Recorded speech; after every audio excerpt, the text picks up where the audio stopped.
Okay, so this one is my Lego tiara, and it was a commission from somebody who their granddaughter loves Legos. They wanted a tiara, but they wanted it pretty sturdy for a small Lego person to play with. But they also wanted to be able to take off the flowers as well so that the child could put them on in any order they wanted. So what I used is the Lego Dots bracelets. So you can see there's one under here. And I cut off the side so that it was less of a bracelet. I drilled a hole right here and then right here. And I drilled some other holes too, but I ended up not using them. Drilled the holes and then I glued the piece, except outside of the holes, onto a tiara base. So this is just one of the metal aluminum bases that I've created in the past that I thought would work well, because you get also some little detail of the metal coming through. But I glued it down to the base right here. And then I took another bracelet and I cut up these pieces, and they are also glued down and then also wired. So I drilled holes, small holes, into the bracelets, and then I glued it all together so that it's pretty sturdy. It's not moving anywhere. And then you can still add flowers as you would like.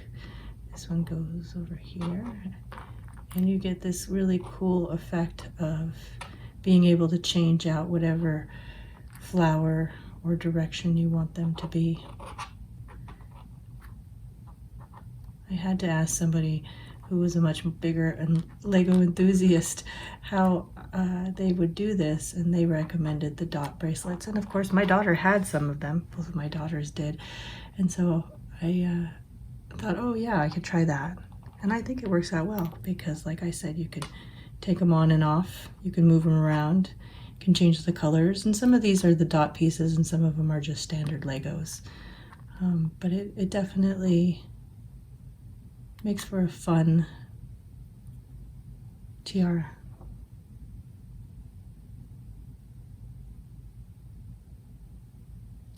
Just wired on so you can see the back again. I'm going to put a little bit of glue right here so that any wire that's sticking out won't come out. These are all, the wire's all in the front. There's one little piece that needs to be trimmed, but the wire's all in the front so that the glue is covering any wire edges that might come through. That's about it. This is a really simple one, but I think it's a lot of fun. I thought about adding the dots onto the pieces, but I figured with like a small child that they would just pull them off. So leaving the aluminum is fine as well. I thought these pieces might be fun to put on there, but I think that any glue I use is not gonna keep them on there well enough to make it worth it. But here you go, Lego tiara.